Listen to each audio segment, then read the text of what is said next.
So ayun guys, nandito tayo ngayon sa Guadalupe MRT.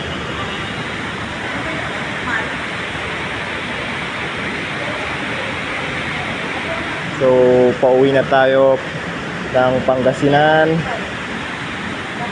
So manalangin sa Diyos na ligtas yung ating or aming biyahe pauwi.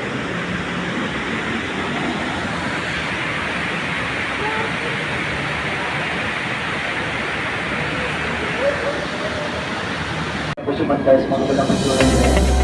Nakingatan na po mga personal ng gamit o vehicle na dapat ito sa labas ng stasyon. Pag-ingat ako sa cross box, pag-ingat na rin na station.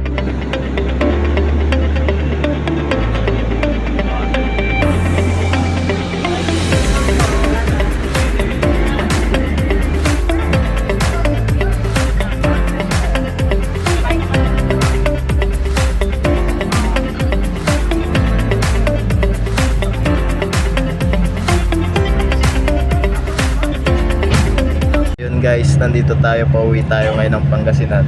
So mayroon pong naging problema. So mayroon tayo kasing dalang pet,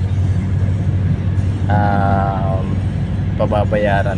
So na short tayo guys, buti na lang nandito si sir na pauwi rin kasabayan natin.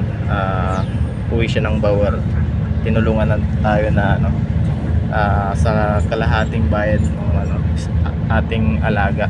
So yun, si sir ayun, taga Bawar sila. Anong pangalan niya sir? Eric. Ayan, so uwi kasi sila sa Bawar. Ayun, nakasabayan natin sila, tinulungan niya tayo. So thank you sir. So happy birthday din sir. Thank you po. Thank you po. So yun guys, thank you and God bless kay sir. May mabuting puso.